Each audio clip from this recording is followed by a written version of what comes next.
Being a parent can be really challenging. It's normal to feel uncertain about whether you're doing the right things to raise healthy and happy children. That's why Child and Family Resource Network focuses on connecting pregnant parents and those with kids under the age of 5 with free support services to help them build confidence in their parenting journey. Everyone deserves to have someone they can turn to for support with parenting. Visit childandfamilyresourcenetwork.org today.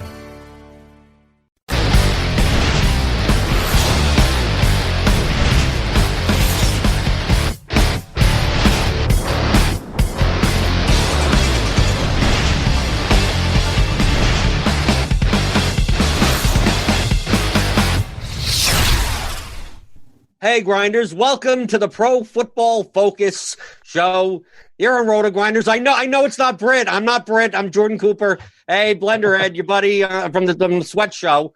That they, instead of doing 7 hours on Sunday, they had me come on here to do an extra hour because apparently Britt has hemorrhoids.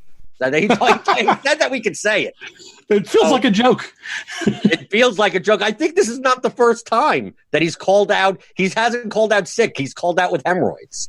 Hey, maybe you just need a night off. Well, as always, at least you get the fantasy football guy from Pro Football Focus, and all the stats that you could possibly pour over that I may or may not necessarily look at.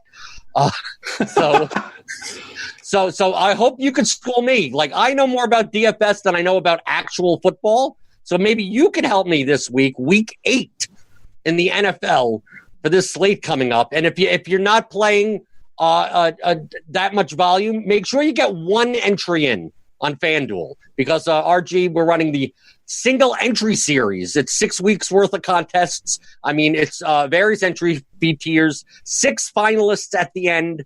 Get to go to the WFFC party in Puerto Rico. You don't get an entry into the big live final, but you do get an entry into your own prize pool there. So you get to go to Puerto Rico, get to vacation with all the top names in DFS and watch them sweat the games while you sweat your own games. So go to FanDuel for that. And Daniel, coming from this past week, I know this past week in DFS, a lot of the chalk bust. You know, a lot of Matt Ryan, we had that game going on. Is there anything specifically that we should take out from last week's games that would help us moving forward? I sent a tweet to Britt middle of Sunday's game that just said, hey, on this week's show, I'm just going to scream for 45 minutes because Sunday was stupid. I was on full tilt Sunday. I didn't even play the late afternoon slates because the game just had me so messed up. But, every week on PFF, I write my What We Learned in the Week piece. And 2 of the cool ones I thought this week, I think we've learned that Jacksonville doesn't have a wide receiver 1 and a wide receiver 2. They have a 1 and 1A. DJ Chark and D.D. Westbrook are going to be going back and forth for the target lead each week, and I don't think being overweight on either one of those guys is going to be a good play week to week basis. I like D.D. Westbrook this week as a slot against the Jets, so I think that situation is an easy one to monitor. And then Jacoby Brissett, I'm not sure how much we can take away from it, but I do think it is fascinating that he's actually leading the league in touchdown passes per game right now. I don't think a lot of people realize how good he's doing. Is it more due to the fact that the Colts are running the ball less? Is it max inefficiency? I mean, we typically think of the Colts as as a team that wants to run the ball more. Did you get anything out of their play calling that would suggest why this is happening? Well, they did throw it a little more in week 7. Week 6, they ran the ball, or week 5, whatever the week was, they beat the Chiefs. They ran the ball down their throat a whole bunch. So they've been moving around a lot. I think part of it is Brissett was underrated. Part of it is they have the best coaching staff, and they will, or not the best coaching staff, one of the best coaching staffs, and they're going to change their game plan a lot each week. I think there's little chance Brissett's going to lead the league in touchdown passes per game at the end of the year, but I think he's a big threat to have it in any given week if the game sets up right for it. So I think he's always a guy to have a little bit taste of every week. Well, in addition to that, should we consider Zach Pascal to be the wide receiver 2 there? Absolutely. Based on his performance? I mean, we'll see if and when Paris Campbell comes back healthy, if he can break into it. But until something changes, my only problem with that is I wonder, between Hilton and the tight ends and everything, if there's going to be enough for Pascal to eat each week. But, yes, I think he's the clear number 2 receiver in that offense. And then you mentioned the Jaguars. Do you think with D.D. Westbrook and Chark kind of sharing the target share that from a week-to-week basis, what would you target them if you had to choose? If they were the same price, who would you play? Because I think in terms of GPPs that Chark would have more upside, but do you think that Westbrook will get more red zone targets? I think you're probably right. Chark has a little bit more upside for the tournaments just because he's going to have more of the deep plays, and Westbrook's going to be a death by 1,000 paper cuts kind of guy. But I think if they're the same price each week, it's going to come a lot down to the matchup. Some teams are better against the slot, some are worse. I would say right now I would have, absolute everything else being equal, I'd probably go 60% Chark, 40% Westbrook in a given week. Right, but pretty much, until Fournette comes up to like 9K on DraftKings, we're pretty much playing him as the main target on that. Yeah, absolutely. He's going to start scoring these touchdowns, and his scores are just going to go off. Well, coming up this week, we got a big week on Sunday, but we first have that Showdown slate on Thursday, God. And I know these island games are always horrible, and we get it's always like the Dolphins or the Jets or the Reds, and now we get the Redskins. Great. With the Vikings, with Thielen out for this game, do you think that the more of the options, although they're more expensive, are on the Vikings side of this game? Because you can't stack them with the prices that we have on this Showdown. So would you be more inclined? I know they priced up Olabisi Johnson a little bit in expectation of this, but do you think that he's going to warrant? Do you think that Diggs is just going to walk away with the target share, or do you think like Treadwell, or even like running 2 tight end sets with Irv Smith and Rudolph? Like, where do you think most of the production is going to go? If I had to pick something in the passing game, I think the 2 tight end is what you're talking about there. The Irv Smith, Kyle Rudolph. We saw Rudolph have almost as much production in week 7 as he did the whole rest of the season combined before that, because Thielen went out. He didn't have anything before Thielen left, and then he came on. But honestly, I think it's going to be a Dalvin Cook game. I think they're just going to be running the ball down Washington's throat, and we're going to go back to talking about if Kirk Cousins is going to throw the ball much after this game. Well, on the Redskins side, it's a matter of like picking out who could possibly do well. In the passing game, you got McLaurin there, but when we have Thompson out, AP is questionable. They're significant underdogs. So I don't even know. Is Wendell Smallwood the play? At 1,800 on DraftKings, is he going to even not only get the passing work, is he going to get the running work as well when they do manage to run? I'm going to have a taste of him in this game, which just feels so dirty to say, but the game script is absolutely going to favor the pass, and he's going to be the pass catching back. He might be the ball carrier if Peterson's hurt, but there's going to be enough of a workload there for him to do something. And then if we're talking about receivers, I like Paul Richardson a little bit just because he's going to be cheaper than McLaurin, and he runs off the right side more, and the Vikings have allowed the 6th most fantasy points per game to right side receivers. So I think Richardson is going to be a nice little pivot from McLaurin, and then Smallwood, again, feels so dirty to say, but I'm interested in the idea. But in this player pool, if AP is out, like AP is 5,600 on DraftKings, then we have Wendell Smallwood at 1,800. Now, if AP's out, the only other running back that's in the pool, and literally I've never heard of this guy until looking at his name, who's Craig Reynolds? I can tell you about Craig Reynolds that he plays football, and he's probably a running back. Okay, so he's running back eligible. Because Geis isn't there, so it's even if you wanted to choose another running back, if AP's out, are they just going to run out with no running back? So I think at 1,800, he ends up being the chalk. I hope Reynolds has 140 yards and 2 scores. I just hope that happens. So essentially, for the Showdown slate, we should be more inclined to lean towards the Vikings running game, and then try to maybe pick out one of these maybe cheap guys on the Vikings. It almost feels like with Dalvin Cook at 13,000, if you're not going to play Cousins at 12,000, it kind of seems weird that in a Showdown slate you may want to play 2 Vikings and 4 Redskins. I could see that, or I could see going with a Cook, Rudolph defense stack and then just taking the cheapest guys elsewhere and hoping it works out. I don't think there's a good lineup construction this week. It's such a weird game that it's going to be hard to have one approach that's going to work. Haven't you learned in Showdown that the Vikings defense is 6,800, and it seems like it's so overpriced, but the Patriots were 7,200 and they were the winning captains. So maybe we continue with DST captains. I have no problem with that this week.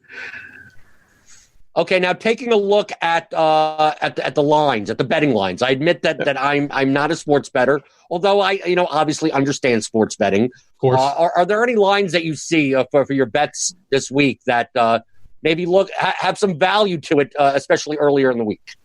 Yeah. Well, for people who want to get in on this, we've got the Green Line product over at PFF. Subscribers can get in there and look at all our bet suggestions, our over-unders, all this stuff. It's a huge resource. I use it all the time. But this week, a couple ones I really like. I like Indianapolis -6.5 over Denver, which I always have to say it when I pick Indianapolis. I'm a diehard Colts fan, so there's always the chance that I have a bias that I'm just not seeing. But they're wildly better than the Broncos. We saw the Broncos lay an absolute egg against the Chiefs last week. I don't see how they can keep up with this Colts team. And then this Jacksonville game, we were just talking about the Westbrook-Chark mix. I like Fournette. So I like the Jacksonville and New York to go over 41 and Jacksonville to cover a -4.5 in that game. Based on Darnold's performance, I don't know how it's going to be 41-0 against Jacksonville. He can't be that bad again. That game, I listened to some of my podcasts, and I listened to a Monday one on Tuesday, so I are previewing the game. Listening to a game preview after the game has been played is one of the funniest things in the world. I highly recommend it to everybody because it's just, oh, Sam Darnold's turned it on. We're going to see something from him now. Oh, no. It's hilarious. I recommend it heartily. No, it's not hilarious. As a tout, I'm supposed to say that I love listening to it because I get everything right. Hey, that's funny too. Well, at least that's what I'm listening for. I'm listening for the 2 things I got right and disregarding the 18 things I got wrong. Please don't listen to last week's show on that subject. Well, one thing I did get right last week was Matt Stafford and Marvin Jones. So I had a good week. But with the quarterback position on Sunday, taking a look at DraftKings, we got the high end is Russell Wilson, Deshaun Watson, Jared Goff coming off a good game, and then on the bottom, Matt Ryan. Do we know the status of him? Is it going to be Ryan or Schaub? Are we sure about that yet? I don't think we're sure. Last I heard, Ryan's probably going to give it a go. I can't imagine he's going to be 100%, but and because of that, I can't imagine using any of the main Falcons asset, maybe Austin Hooper. But I do think we're going to see him out there. Okay, how about the whole Breeze Bridgewater situation? You really think Breeze comes back for this game?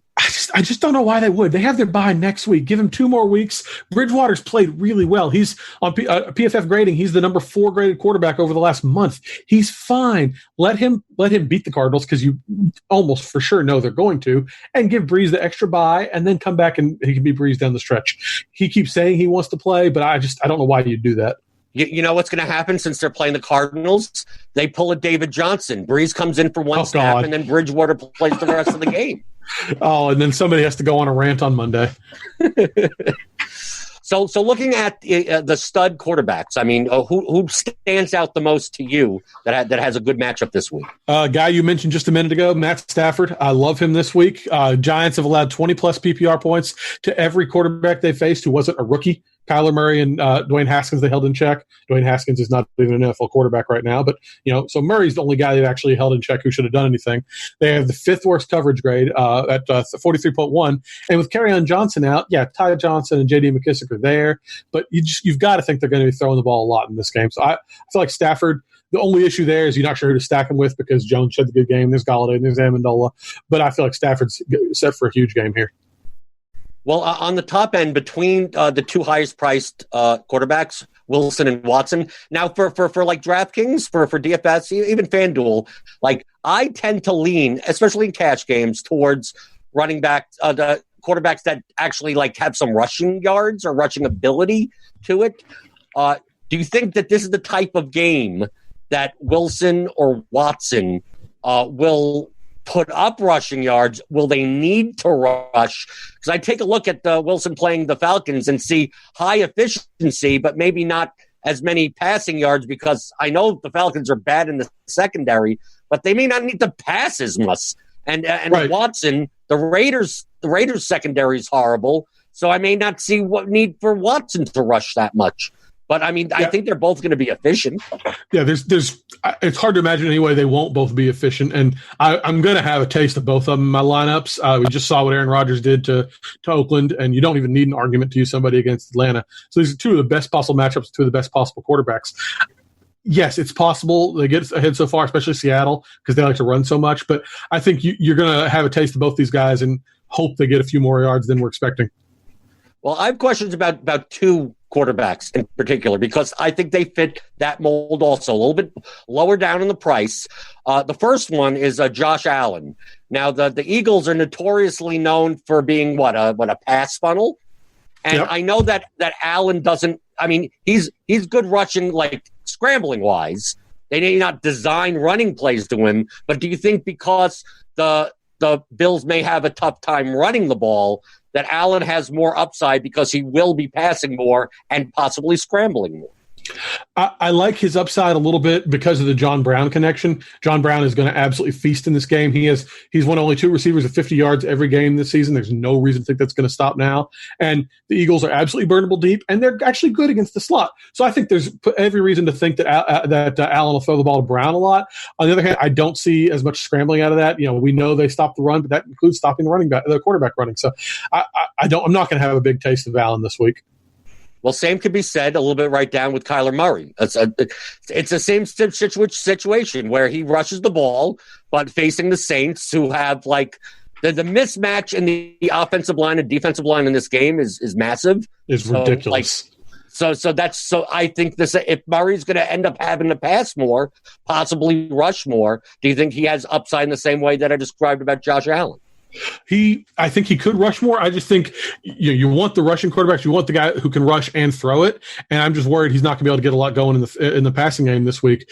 We saw, people like to look at straight points allowed against the position, and that can be informative, but it's not always going to tell you the whole story. And with the Saints right now, I think they've allowed the 6th most points to quarterbacks so far, which looks bad. But through week 3, they've allowed 31.7 to the position. Since then, they've allowed 14.4 points per game to the position. So, yes, Murray may have to run for his life in this game, and he'll have a high floor because of that. But I just don't see a ceiling because of the way the Saints have been defending.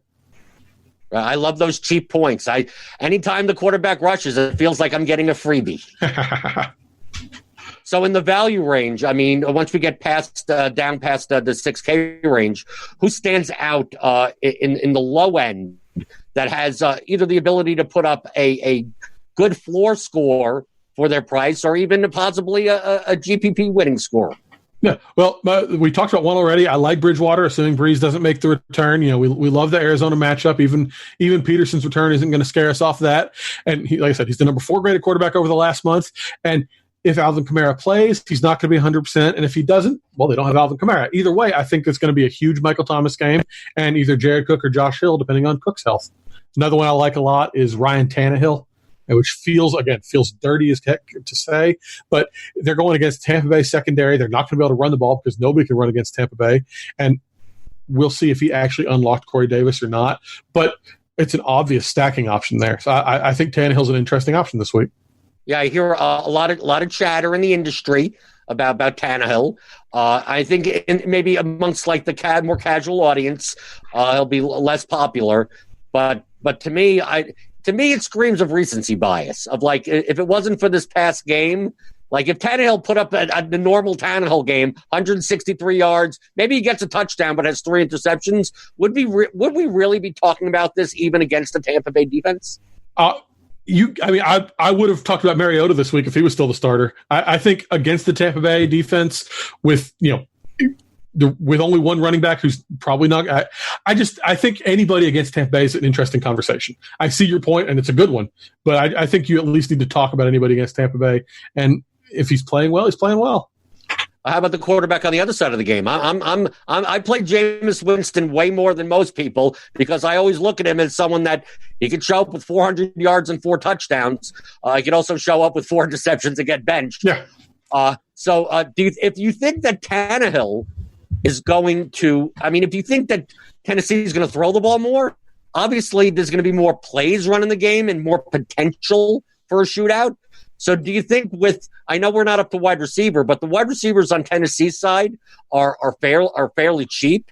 And the ones on Tampa Bay, like if you're going to play Godwin at 7,100, do you think it may be even better if you're going to stack that game, instead of playing Tannehill, you play like Winston Godwin and then just play the 2 receivers on the Tennessee side? Because if you're going to tell me that both teams are going to pass the ball, this game, I know the total right now is at 45.5. But it seems like that as long as there's no turnovers, like that game could easily go over. Yeah, I think Jameis is a perfectly fine play that way. I'm like you. If we're talking real football, I want no part of Jameis Winston on my team. But fantasy, he's going to get you the numbers one or another. I literally coming into the season, I ranked him as my number 5 quarterback for the season. Totally holding my nose, just saying, don't watch the games, you'll hate it. But at the end of the season, the numbers will be there. So I don't have a problem with that play. I don't have his price in front of me, but I feel like he's a fair bit more expensive than Tannehill, which is why I was picking Tannehill out. 800 difference. I mean. It's quarterback. You find the 800 out of your DST. You play the cheapest DST, and you'll be fine with it. I have no problem going either way on that. Have a nice correlation stack in that game, one way or the other. Okay, so out of all these quarterbacks that we have available, who do you think is going to be the biggest dud of the biggest dud? I already mentioned it, but I'm not having any shares of Kyler this week. Even with the running, even with the high floor, I just don't see him performing against that Saints defense, that Saints D line. I think he's going to have a bad week. I think my choice, if I did put on the low end, is Jimmy G. I can see that too. Panthers pass rush. I think this is a great spot for the Panthers defense. And not necessarily in real football, but in fantasy scoring, because I don't necessarily see that game as being like high scoring. I mean, we'll talk about the most expensive player on the slate in the running back section, but I think that people will be scared to go to McCaffrey against the 49ers defense. But I think if this is the type of game where Jimmy G throws 4 interceptions, I think that gives Carolina a lot more opportunities to score. Absolutely.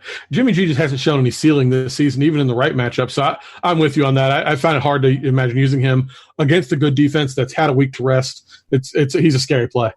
Similar spot. How about Andy Dalton against the Rams defense? If the Rams are going to put up points, the Bengals are going to have to throw. I tried doing that last week with them in Jacksonville and it didn't work out. Do you think it could possibly work out this week against the Rams? I mean, the thing is, if you take out about a 5-minute span of that game, it worked out fine. He had a fine game, except for that one just absolute implosion of 3 interceptions and 5 passes. So, yeah, they're going to be throwing a lot. They have the receivers now. Auden Tate and Alex Erickson came out of nowhere, but these guys have been producing, and they're going to have to throw the ball. Joe Mixon can't do anything right now. So I think Dalton's an interesting play. I hadn't really considered him that much till you say it, but that's an interesting call. Cheap wide receivers with them. I love. That's what I did with Stafford last week. Jones, Golladay, both under 6K. Golladay didn't get me much, but the combination of both of them, absolutely, I'll take the 4 touchdowns.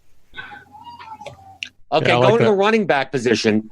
I think the biggest question of the week, at least in DFS, I think it's season long you're playing him. It doesn't matter what the matchup is that how willing are you to pay $9,200? Basically, he's the highest price on every site. Willing to play Christian McCaffrey against the Niners defense. It's always a question. If I'm just sitting down saying I'm playing one lineup this week, I'm probably not using McCaffrey. I just don't think the risk reward is there. But if you're one of those people who's going out and playing, a bunch of lineups, having, percent shares and all this stuff, you've got to have a few shares in McCaffrey. The upside is just so much there that if you want to get in there, you've got to have at least 10, 20% feel for him. But yeah, you're right. With the ridiculous price and the opponent, he's $300 more than number 2 back, but he's $1,400 more than the third most expensive back. So if you're playing one lineup, I don't think he's worth the risk. I got the T-shirt on. Defense doesn't matter. I only take a look at McCaffrey, and I like for 9,200, maybe his ceiling is more limited. And I described the case in which his ceiling could be higher if Jimmy G throws a bunch of picks and there's some turnovers and short fields for him to get touchdowns. But I think from a share of the offense, there's no other player in the league that has a bigger share of their team's offense than McCaffrey. So I think that barring like insane value, which we may end up getting on this slate anyway, I think McCaffrey is a perfectly fine floor option. I always kind of feel safe that I'm going to get 18 to 20 points minimum from McCaffrey in my lineup, which may be fine for double ups. I mean, not necessarily good for GPPs. So it's a matter of are you willing to pay up there, or are you willing to pay up at wide receiver? And a lot of times I just err towards the running back. That's fair. I have no problem with that strategy. It's a good one. Would you now between the two? I mean, personally, I would rather play McCaffrey for 300 more than Barkley because McCaffrey, I think, just has a bigger share of the offense than Barkley. I'm torn on that. I've gone back and forth on that all week long. You've got to like Barkley in this matchup against the Lions team that's not stopped running backs this year. And you've got, the Darius Slay on Sterling Shepard if he's back, or Golden Tate. Evan Ingram's not been healthy. So, yes, McCaffrey has the bigger share of the offense, and yes, he's been more reliable. But other than the game he got hurt, and Barkley's been fine. I'm going to be about equally weighted on both those guys. Well, since if you're not going to play much McCaffrey, if you're not going to play much Barkley, who's the stud running back that you're going to slot in? It's another one that feels dirty, but Todd Gurley. They're huge favorites, 12.5-point favorites. Jared Goff has not traveled well, so there's a chance he doesn't throw it as well in London as he has been in Los Angeles. And Bengals have allowed the most points per game to running backs. They've allowed the most receiving to running backs. If Malcolm Brown's not back, they haven't used Darrell Henderson that much. I think Gurley's an interesting bounce back play this week. Is it primarily because he's playing the Bengals? Like, if this was a tougher matchup, would Gurley at 7,400 on DraftKings would be less of a play? Less, but not none of a play. I assuming he's healthy, and assuming Brown isn't, and assuming all the other things I said. Yes, the matchup obviously helps. Playing against the Bengals is kind of a cheat code for running backs, but even without that, I think Gurley's due for a rebound. So you'd rather play Gurley than 400 more for Leonard Fournette? Fournette's the one I was going to mention. No, that's Fournette's. Okay. I have my list here, and Gurley. I just wrote Gurley first, but those are the two guys I'm going to mention. Fournette, he leads the league in touches by 10 this year. So yes, McCaffrey is the second, and he had his bye. So, but yes, those two guys are getting the giant shares of their offenses. So yes, Gurley and Fournette are the two guys I'm spending up the most on this week. I think Gurley may be a better GPP play because I still think that people, at 7,400 especially, I had zero of him at 6,400 last week. So now looking at 7,400, I don't know. I'm looking at if I'd rather play Fournette if I had the choice between the two. Maybe I play them together in GPP, but I think we may see more of an ownership discount. And I think the main question, you're the football guy. I'm not. I could barely, if it's in Tecmo Bowl, I know those plays. Do you think in this matchup against the Bengals that he has higher upside even in the receiving game? Because to me, Gurley's upside comes from catching passes and then also getting the red zone work. Do you think the Rams just blow him out to the point in which they don't need to basically pass to him at all? We were just talking about the possibility of Andy Dalton passing to keep up. So I don't think they're going to – I don't think this defense is what it used to be. I think the Bengals are going to put up enough points to keep the Rams trying. They're not going to stay in the game. I wouldn't be surprised if the Rams cover. But it's not going to be an absolute wipe the floor, run away with the game. So, yes, I think they're going to be enough for Gurley to stay up in this game. Okay, in this range, which I still consider the stud range, what would you do with the status of Alvin Kamara at 7,600 on DraftKings if he's active? If he's active, I'm probably I don't think I'll have much taste of Alvin Kamara no matter what happens this week. If he's out, obviously not. If he's active, I just can't see him being 100%. And I don't like hitching my wagon to a banged up guy. That got me with David Johnson in my season-long league last week, and I don't want to go that route. So, yes, it's a contrarian. It's a nice pivot, but I don't want to have to be relying on a guy who's hurt in my game. Do you think with the Latavius Murray's performance last week, and most people don't realize that he can catch balls out of the backfield, even though the Vikings never really utilized him for that. Do you think that maybe even if Kamara is, 90%, that they lessen his load because they don't mind Murray, especially against the Cardinals? I like Murray. I've written him up as something on PFF that's coming out tomorrow. I have no problem using Murray no matter what happens with Kamara this week. Obviously, if Kamara's there, his upside is going to drop a little bit, but regardless, he's going to be an interesting play. I think the safer play in that range, maybe more of a cash play, Carson against the Falcons. Absolutely. If Seattle's going to be up in this game, Pete Carroll's just going to. Don't we expect him to just run Carson 25 times this game? Yeah, I think Carson's going to have a huge workload. Rashad Penny's essentially out of that offense now, so Carson's going to have a Christian McCaffrey-esque workload compared to what he has had. So, yes, he's going to feast. Two more guys in this range that I wanted to bring up. One, because of his pass catching work, which helps on PPR sites. If Carson's going to run 25 times and maybe not even catch a ball, Le'Veon Bell against the Jaguars may not run as much, but may catch 8 balls. So, I know that, we're looking at Fournette on the other side of the game, but do you think that Bell, if the Jets could, obviously keep up, do we see this game being a battle of the 2 running backs and it ends up being low scoring because the clock is running the whole time? You saw me earlier say that I'm picking the over in this game, so I'm not going to say that. I don't think you're ever going to be wrong having a few shares of Le'Veon Bell because of the massive workload, but he's not one I'm going to be on heavily this week. The last situation is the one that tilted everyone from last week. What do we do when David Johnson is active? Chase Edmonds is only 200 cheaper than him. Do we just avoid this against the Saints regardless? The good news is I don't think we have to worry about it. I really don't think Johnson's going to be active, especially not if they went out and got Alfred Morris and Zach Zenner this week. But yes, if he's active, I'm just hands off. No, please don't. If he's out, Edmonds, sure, I'm going to have some shares of him. But against the Saints, it's not an appealing match. I'm not going to be excited about it. So I think this is a nice stay away. It's an easy one to cross off your list and not have to worry about it. Right. It's great that they didn't make Chase Edmonds 4,700 like last week. Right. So we had to possibly make that decision. Exactly. So in the value range, who sticks out to you? This is a deep dive, and it's going to be more for cash games than tournaments. But Dario Gumbawale is an interesting play this week. He's only 3,200. He's nice face. He's their clear pass catching back, and Tennessee has been good against running backs overall, but that's been mostly on the ground. They've allowed the second most targets, second most receptions, and the third most receiving yards to running backs this year. So I can see a Gumbawale having a nice little performance. I typically don't like playing guys that I can't pronounce their name. I have a rule about that. Yeah, you can practice. You'll be able to learn it by Sunday. Oh, I don't think I'll have enough shares that it's worth me practicing.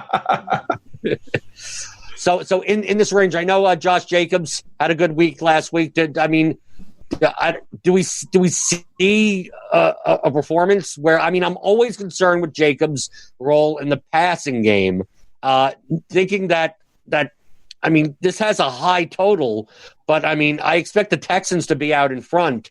Do you think Jacobs has enough of a floor even at 5,800 to be worth considering? This week's not going well for him. We have Tyrell Williams apparently back in practice. He might be back. We have Zay Jones making his debut. And now came out today, Gruden saying that Jacobs isn't even guaranteed to play in this game. He's on the injury report. We're talking about he may not be healthy enough to play. I think it's Wednesday now. We'll see what happens come Sunday. But there's too many, especially with what you said, no passing involvement. It's too risky for me right now. How about what do you think? What do you think the risk is that Devonta Freeman tries to punch someone in this game against Seattle? I hope he's learned that lesson. Of all the people to try to punch, man, I don't even know how that gets in your mind. Well, I like his situation as far as a negative game script where Seattle will be up most likely, and the Falcons will have to throw. And do you consider Freeman's value to be a little bit more if Schaub's at quarterback and they're less likely to push the ball down the field and more likely to screen and dump the ball off? I think that's a chance of happening, no matter if it's Schaub or if it's a hobbled Ryan. So I think Freeman, I think even Austin Hooper's a little interesting for those reasons. But I still think they're at risk of being dominated in this game. And we've seen. This is going back into history. We've seen Schaub's teams have games where they just stop having any points early on because Schaub is having his Schaub times. So I probably won't have much Freeman. Well, I buried the lead on this segment. It's going to be the talk of the week, I'm assuming, at running back at the value end. With Kerryon Johnson now on the IR. Step up Ty Johnson, 4,900 on DraftKings. What do you think the prognosis on how he's going to be used? Because I think that a matchup against the Giants at 4,900 is just positive for that price, especially. But do you think that you're going to see McKissick take the third down role? Do you think Ty Johnson will see? We've seen that Kerryon Johnson, even though he can catch passes, they're not even utilizing him for that. Are we going to see Ty Johnson get more opportunity that Kerryon didn't? coming into this season, for weeks, we've been talking about how Ty Johnson was going to be this pass catching back. Nobody has ever talked about him as this workhorse kind of guy like Kerryon Johnson was. So now that Kerryon Johnson's hurt, suddenly we have to talk about him this way. I don't want any part of this right now. It would not surprise me if Paul Perkins has the most carries in the Lions this week. I'm just not touching it. Maybe I'm wrong. Maybe I'm going to miss out on a golden opportunity, but I don't want it. So essentially, that you think that the timeshare at running back is much more up in the air than people think. I do. I don't trust any of these guys to have a huge work. So would you consider Ty Johnson to be your dud, or are there other duds in this player pool? Well, I think the obvious dud, but one I feel like I need to mention, Nick Chubb going up against the Patriots. You don't want to put any money on that if you don't have to. The other one I'm a little scared of is Phillip Lindsay. The first 3 weeks of the season, Lindsay played 10 more snaps than Royce Freeman across those games. Since week 4, Royce Freeman's played 145 snaps. Lindsay's only played 108. His workload is shrinking. His fantasy production has stayed high because of the touchdowns, and we know touchdowns are unreliable. And of the top 20 PPR backs so far this year, Lindsay and Sony Michel are the only two who have played under 50% of their team's offensive snaps. So I want a guy who has more of a workload than that. Between the two, if you had to choose, would you choose Lindsay over Freeman, at least? Probably, but Freeman's been working more. I don't know. I haven't thought about that a lot. My guess is I wouldn't use either one of them, but I think I would probably go Freeman. I don't know. I've said both ways now. Okay, before we get into wide receiver, just to make sure everyone knows that in conjunction with our friends at Vegas Insider, we got a contest, 10,000 in total prizes, including weekly and half-seasonal prizes, 5,000 to the winner. You can download the free Sharpside app in iOS or Android to make picks on the NFL lines and totals. Play as many or as few as you want, but whoever has the most positive unit wins the contest, all for free. So go to the Sharpside app and start swiping your bets. So do we want to take a look at Scott Barrett's piece this week? Yeah, we always talk about it a little bit. Scott does his piece every Wednesday on PFF. It's for subscribers. It's called his expected fantasy points. He goes through the last 10 years of data to find, every play has a value. This play produces this many fantasy points. This play produces this many, etc. And it's an absolute must read. And a couple interesting points I thought he pulled from this week. Julian Edelman, he's the number 1 receiver in expected fantasy points across the last 3 weeks, and he's number 3 over the last 5 weeks. That's despite missing a half due to injury. That's despite ridiculously pass-unfriendly game scripts. Scott says this, Edelman is an absolute breakout candidate every week the way things are going. So talking about wide receivers, the stud wide receivers, we got Edelman there, but obviously he's a big favorite against the Browns. It hasn't mattered. You're right. It has not mattered whatsoever. But would you rank him above someone like DeAndre Hopkins or Michael Thomas or Cooper Kupp? I don't know if I can go that high. I think those are probably my top 3 receivers this week. So he's going to be 4th or 5th, just behind that. But he's right in that tier. So who would you consider to be the top stud? If you're going to pay up at wide receiver this week, who would you choose amongst these guys? If I'm going to pay up all the way, I'm going to DeAndre Hopkins. We've seen in the games when Will Fuller's been active the last 2 years, his target share has been 29%. When Fuller's been out, it's been 33%. Not a huge difference, but enough to matter. We saw Fuller went out last week. Hopkins had his second best game of the season. First touchdown since week 1. I think Hopkins is due to go on a run now with Fuller out for who knows how long. Do we have any concerns about Cooper Kupp? Because, he's getting the targets, especially the first couple of weeks, and people have played him. He's been very popular the past 2 weeks. Cincinnati's a cakewalk matchup, both running and passing. I know you're high on Gurley this week, but what do you think the prognosis is for the Rams wide receivers? I guess I would consider me a Jared Goff hater. I just never trust him week-to-week basis to do these things. If you're going to take a receiver, it's Kupp, and I have no problem with Kupp. He's ranked high in mine, but I'm terrified of him, which I don't know if that's fair. I don't know if that's right, but I've been on him the last 2 weeks, and it's hurt me. So I'm scared of him, which is not analytical, and it's not smart, but it's just the way I feel. Well, also up in this range, we got a game that could 53 total, Seattle.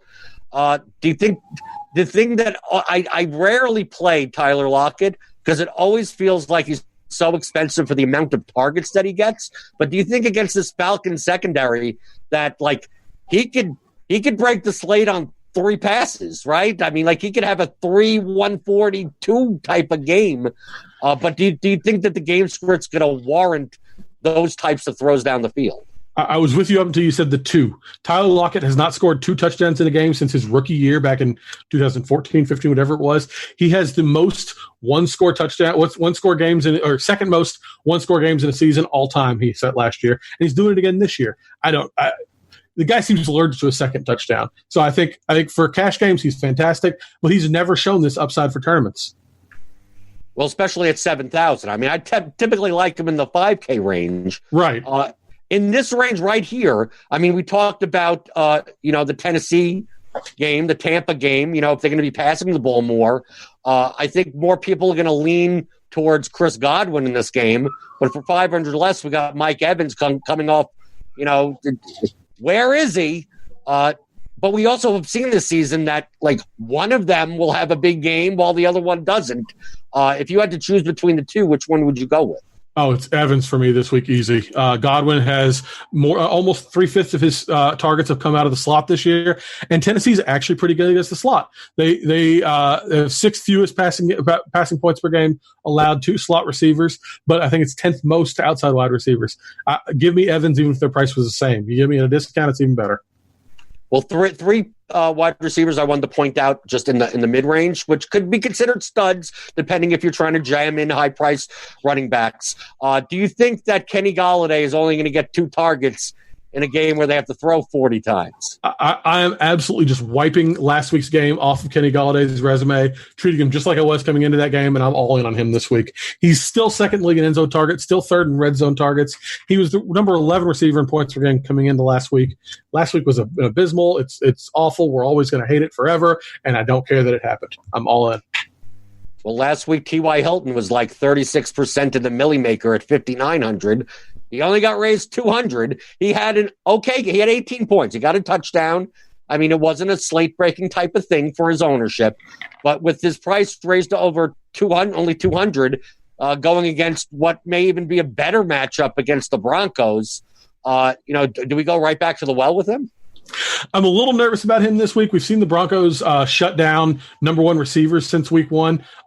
Keenan Allen, DJ Chark, Allen Robinson, and Julio Jones? The 4 number 1 receivers they've played in the last month have averaged 40 yards against them.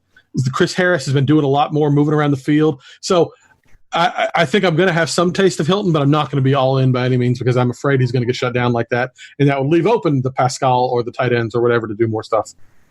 Well, you mentioned another guy right 100 lower than him. Do you think that if he was on a different team, Allen Robinson would be an $88,000 wide receiver? Allen Robinson is so damn good. Everyone's saying it, so I'm not having any great insights here. But are we ever going to see him with a good quarterback? It's so depressing. But yes, even with Mitch Trubisky, I think Allen Robinson's a guy to have a taste of every week. He's so good.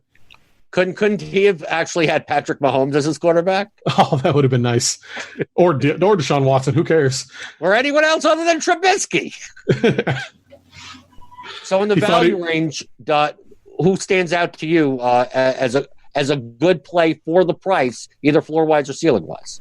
Well, I mentioned him earlier in the show, but I like John Brown this week. Don't need to go back into why, Philadelphia, all that. Other one I like is DK Metcalf. You talked about Lockett. I think Metcalf is a much, much bigger chance to have the 3-1-40-2 type game than Lockett is. He just set his season high in targets in the first game without Will Dissly. So I think he's going to get some of Will Dissly's targets. And you probably don't know this. Maybe you don't. The listeners probably don't know this. DK Metcalf actually leads the league in end zone targets so far this year. That is, for a rookie, touchdowns are going to be coming. He's going to be fine. I'll have a lot of Metcalf this week. Well, I think there's 3 main situations in this value range that we have that have changed a little that I think may affect your who to play. With A.J. Green not coming back this week, I mean, I'm assuming he won't be back this week. The Bengals wide receivers have actually been priced down even more than they were last week, and I thought they were good plays last week.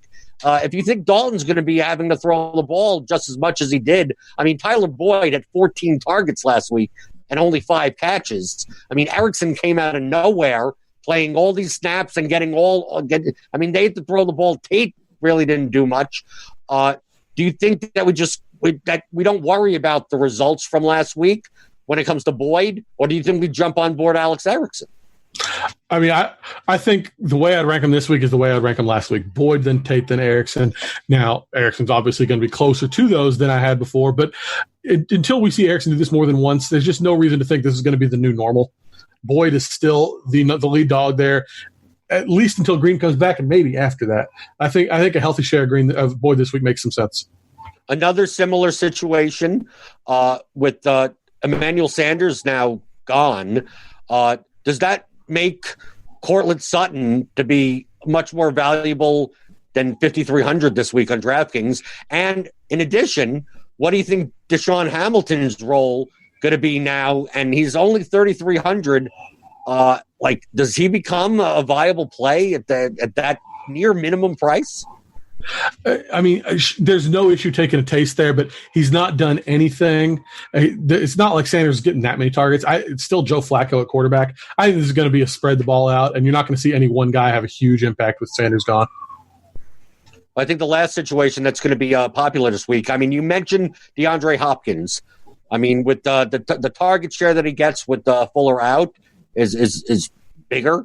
But I think people are going to gravitate towards 4,700 for Kenny Stills.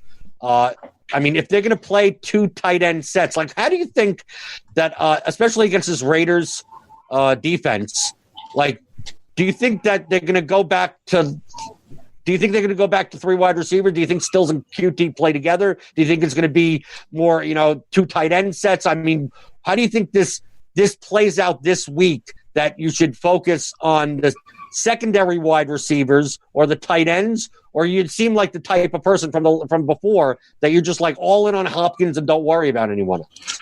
I mean, I think that's probably the best answer, because I think once you get past Hopkins, it's guessing. If I had to guess, I would say we're going to see a lot of Fells and Akins running the two tight end sets, and we're going to see a fair amount of Stills. That said, he only had 5 targets last week. Yes, he caught 4 of them for 105 yards, but you want a guy who's getting more than 5 targets in a week, and maybe that goes up now that they can game plan for him. But for the most part, I think the best and safest thing is just say Hopkins and ignore the rest of it.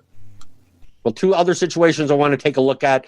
We mentioned before, if you like Tannehill, I mean, you got Corey Davis, you got A.J. Brown, you got Adam Humphries.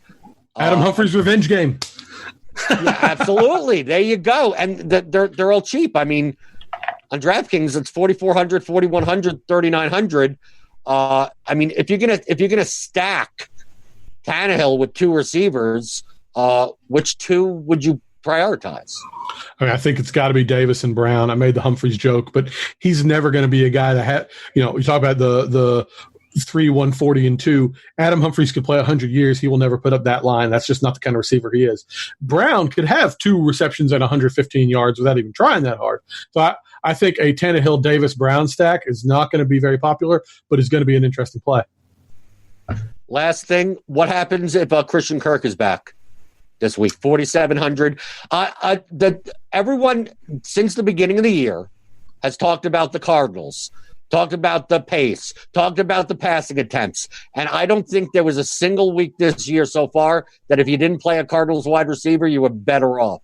So, like, with Christian Kirk coming back at 4,700 on DraftKings, like, do we care?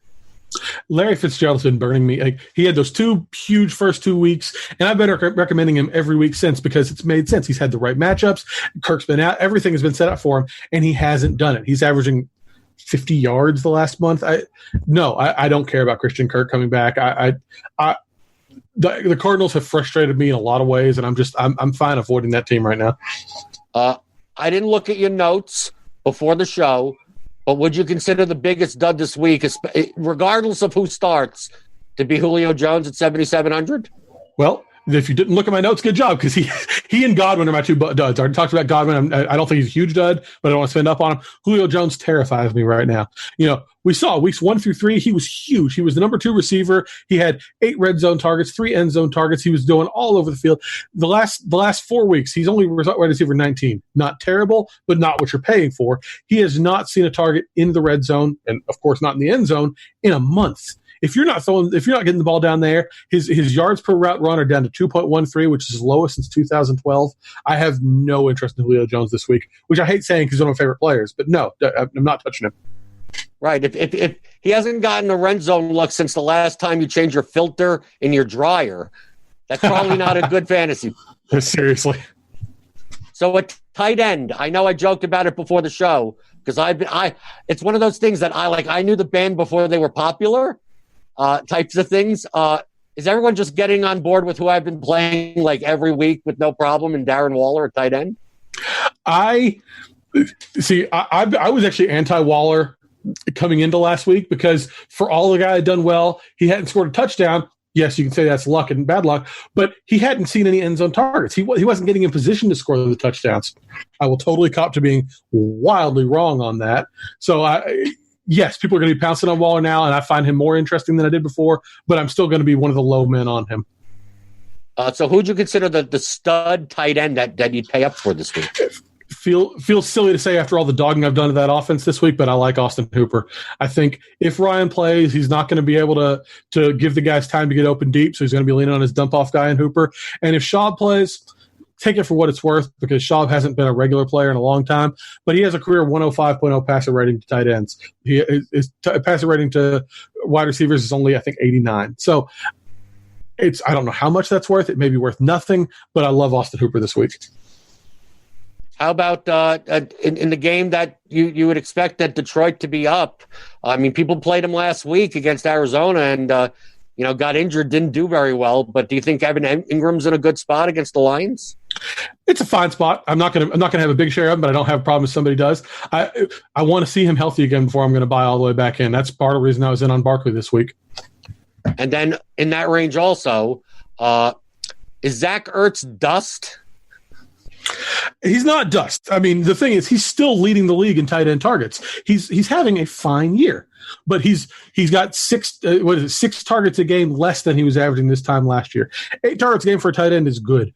14.1 targets a game for a tight end is amazing. And there were the big 3 tight ends last year: Kittle, Kelsey, and Ertz. Kittle and Kelsey were quality. They had the quantity, but they were the quality guys. Ertz was all about the quantity. His PFF grade was 15 points lower than those guys. His points per target was lower. He needed the quantity to get the points, and he's not getting ridiculous quantity. He's getting good quantity. So I think he's going to be a fine back of the top 10, back of the top 6 or 7 tight ends. He doesn't have that number 1 upside like he did last year. So in the value range of tight end, because a lot of people like paying down there, who would you consider to be one of your top plays in that range? I tell you one that I don't think a lot of people are going to be on, and I keep going back to this game, Jonnu Smith. I don't think Delaney Walker's going to play this week, which makes Smith's going to have the number 1 role there. He just set a career high in yards last week with 64. The Tampa Bay has allowed the second most points per game to tight ends. He has a tight end coach as an offensive coordinator. I can see him, if we don't go with the Tannehill, Davis, and Brown stack, and we go 1 receiver and bring it back with the tight end, I like Jonnu Smith. What do you think the prognosis is if the Rams are going to put up points? We've seen him get targets like 7, 8, 10. Gerald Everett at 4,300. Like, if I just looked at the game log, wouldn't I look and go, like, how do I not turn this target share? Also a good one. We talked about Scott's expected fantasy points piece earlier. Over the last 4 weeks, he's 3rd among tight ends in expected fantasy points per game, behind only Kelsey and Mark Andrews. So you love his workload. I don't see any reason not to use him. And then we also have Hunter Henry. I mean, if he's going to line up in the slot a lot of the time, like, should we really be treating him as like a $4,900 wide receiver that is eligible at tight end? And I know the Bears are supposedly a bad matchup. Do you think people are going to shy away from him, even though, like, according to Cardi, he's one of the best plays at tight end? The next time Hunter Henry has a bad week, you use him every week. When he has a bad week, just chalk it up to a loss. He's been great. Yes, use him. Happy times. And then I have to mention this guy. I don't know if I'm going to have any. But it's the flow chart, even though it hasn't worked out twice this year. People forget about the Tyler Eifert week where it didn't work. Tight ends versus Cardinals, even though it statistically makes no sense. Jared Cook at 4,000. I made this point to Britt either last week or the week before in the show. I don't think Cardinals can't stop tight ends is a real thing. It has happened. I don't think it's a symptom. And even if it is, you can just change your strategy a little and not get burned that way. It will end.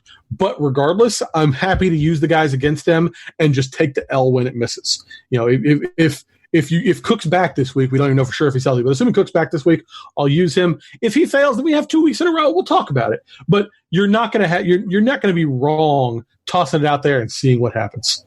Right. I hope he doesn't have a good day, so I don't see the flow chart works tweets all over the place. So who would you consider for their price to be maybe the biggest dud at the position? Well, Ertz is my pick for the biggest one this week. I think he is dust. He is dust. I think he'll have a fine game. I think he'll be okay. I don't think he'll be worth it. The other one I'm scared of is TJ Hawkinson. So people are still looking back at that week against Arizona and considering investing in him. He's still the big name.